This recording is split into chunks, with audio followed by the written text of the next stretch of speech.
राज प्रताप सिंह है। और आज जो हम बात करेंगे, पहले तो मैं आपको ये बता दूं कि मैं एक लॉ अबाइडिंग सिटीजन हूँ, लॉ नोइंग सिटीजन हूँ और लॉ प्रैक्टिसिंग सिटीजन हूँ। एक साल पहले एक आरटीआई दर्ज की गई थी किसी राजकुमार नाम के व्यक्ति के द्वारा। उसमें ये लिखा गया था, जो कि पूर्व एमएलए हैं उधमपुर के बलवंत सिंह मनकोटिया, उनके खिलाफ 6 एफआईआर दर्ज है उधमपुर पुलिस स्टेशन में। पर एक और आरटीआई का जवाब आता है जो पिछले साल लगाई गई थी, और इस साल उसका जवाब आता है। उसमें ये कहा गया कि 6 की 6 जो एफआईआर हैं वो उनके खिलाफ क्वैश कर दी गई हैं, मतलब उसको वापस ले ली गई है सरकार के द्वारा। तो पहले तो मैं पूछना चाहता हूँ कि ये कौन सी वॉशिंग मशीन है भारतीय जनता पार्टी की, कि जो भी व्यक्ति भ्रष्टाचारी और अपराधी लगता जो भारतीय जनता पार्टी में आ जाता है उसके ऊपर सारे केस मुकदमे खत्म हो जाते हैं। ये है जिसमें उनकी छः एफआईआर है उनके नाम पे। ये आरटीआई का जवाब आया है, ये मैं नहीं बोल रहा हूँ, ये आरटीआई बोल रही है कि इन पे 6 एफआईआर लगी है। और ये थोड़े दिन पहले ही इसी साल 2024 में ये आता है कि जितनी एफआईआर लगी थी वो क्वैश कर दी गई है। तो पहले मेरे को ये मैं पूछना चाहता हूँ ये कि कौन सी ऐसी वॉशिंग मशीन है जो भारतीय जनता पार्टी के लोगों के खिलाफ जितनी भी एफआईआर लगी है उसको क्वैश कर देगी? कौन सी वॉशिंग मशीन है ये? अगला, हाई कोर्ट की तरफ से 16 आपराधिक और भ्रष्टाचारी नेताओं के लिए एक लिस्ट निकली गई थी, और सरकार को उन्होंने कहा गया था कि इनके ऊपर कड़ी से कड़ी कार्रवाई कीजिए। तो उन्होंने उधर भी यहाँ पे इन्होंने इनका नाम है, यहाँ पर टॉप किया है उन्होंने, यहाँ पर पहला नाम है इनका बलवंत सिंह मनकोटिया। पर इधर भी कोई इनके खिलाफ कार्रवाई नहीं की गई है पुलिस द्वारा और एडमिनिस्ट्रेशन द्वारा।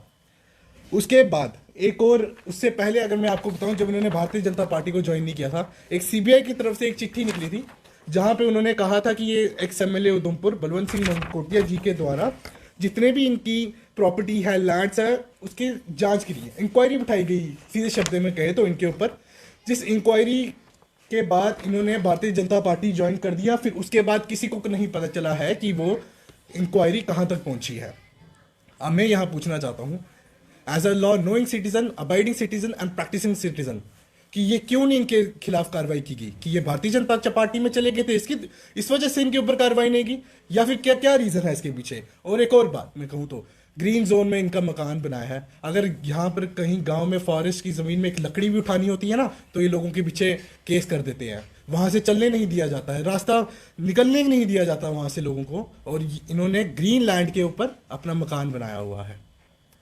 आप सब जानते हैं आरटीआई में निकला था ये जवाब भी कि समरोली में अपने भाई के नाम पर एक जमीन ली गई है जो रोशनी के तहत आती है, और हाई कोर्ट की ये जजमेंट आई थी कि अगर किसी का रियल ब्रदर, ये मैं अच्छे से सबको बता दूं कि रियल ब्रदर या रियल सिस्टर या वाइफ किसी के नाम पर भी जमीन होगी रोशनी के तहत, तो उस नेता का नाम आएगा जिसका वो रिलेटिव होगा। तो वहाँ वो चीज़ भी हाई कोर्ट ने कहा था कि पब्लिश की जाएगी अखबारों में, जो भी नेता का नाम, वो भी इनका नहीं आया। तो ये पूछना चाहता हूँ मैं, सरकार क्या कर रही है? भारतीय जनता पार्टी को अगर ये लग रहा है कि अगर कोई पूछने वाला नहीं है, तो अभी पैंथर्स पार्टी यहाँ बैठी है और पैंथर्स पार्टी सबको जवाबदेही बनाएगी। और पुलिस द्वारा अगर आप देखेंगे, कल एक प्रोग्राम किया गया था भारतीय जनता पार्टी का जहां पर पुलिस के लोग, एसएचओ वहां पे मौजूद थे।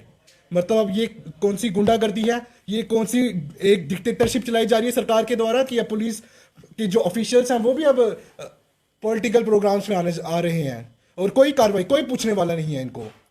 अगर आज कोई आम व्यक्ति को पुलिस तंग करती है ना, तो कोई बोलता नहीं है। आज हमें लोग कहते हैं कि जो सिटीजन्स है उधमपुर के, कि हमें पुलिस द्वारा तंग किया जा रहा है, पर जो आपराधिक नेता है, जो भ्रष्टाचारी नेता है, उनके खिलाफ उधमपुर की पुलिस सारे मुकदमे खत्म कर रही है।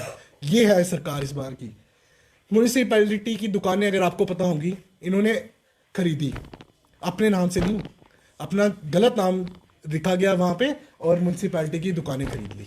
इनको लगा किसी को पता नहीं चलेगा, पर अगर अभी हम बैठे हैं, इतनी पढ़ाई हमने की है कि आपके काले चिट्ठे हम जनता के सामने ला के रखेंगे, और ला रहे हैं। और इनको मैं बताना चाहता हूँ, अब जितनी काले कारनामे सारे के सारे जनता के सामने रखेंगे और आपको नेस्ता नाबूद कर देंगे उधमपुर से। अभी जी और भी जो भाजपा के नेता हैं शायद वो भी उनके ऊपर भी केसेस होंगे, लेकिन बलवंत सिंह मनकोटिया क्यों आपने चुना? वो तो यहाँ पर उधमपुर के हैं ना, आज हम उधमपुर की बात कर रहे हैं, उनकी बात भी करेंगे जरूर, उनके बारे में भी बोलेंगे। पर इनके बारे में इसलिए क्योंकि इन्होंने थोड़े दिनों पहले, अगर आपको पता होगा, बड़ी बेसलेस एलिगेशंस लगाई थी हर्षदेव सिंह जी के ऊपर। आपने देखा होगा, कवर किया होगा मीडिया ने, और एक स्पेशली उन्होंने एक पोर्टल पे एक इंटरव्यू दिया था जिसमें उन्होंने बेसलेस एलिगेशंस लगाई थी कि इनका ट्रस्ट है, इनका फंड है, हम बेसिस एलिगेशन नहीं लगाते। जो मैं आज बोल रहा हूँ ये कागज़ पे लिखा है, ये आरटीआई का जॉब है, ये ऑफिशियल रिकॉर्ड में लिखा हुआ है और ये मैं आपके सामने आज बता रहा हूँ। मैं कोई अपने से बना के नहीं बोल रहा हूँ, ये किसी से सुन के आया हूँ नहीं हूँ मैं, ये जो रिकॉर्ड निकला है मैं वो बता रहा हूँ आपको। लगभग कितनी दुकानें इन्होंने खरीदी हैं जो आप बात कर रहे हो म्यूनसिपैलिटी में? कोई 7 के लगभग दुकानें हैं। जहाँ तक हमने जो दस्तावेज जो कागज़ थे वहाँ पे पढ़ा था वो उधर ये लिखा था। जिस तरह से आज आपने ये खुलासा किया है कि कार्रवाई नहीं की है, क्या इसको लेकर आप कोई कानूनी लड़ाई भी लड़ने जा रहे हैं? बिल्कुल लड़ेंगे। पहले हम सरकार को बताना चाहते हैं कि अगर आप इस पे कानूनी कार्रवाई नहीं करते हैं इसके बाद हम कोर्ट में जाएंगे। पहले हमें सरकार से ही बोलेंगे कि इन पे कानूनी कार्रवाई करो, अगर नहीं होता तो फिर हम कोर्ट की मदद लेंगे और जितने भी आपराधिक नेता हैं, जितने भी भ्रष्टाचारी नेता हैं, उनको हम निशानाबूद करेंगे।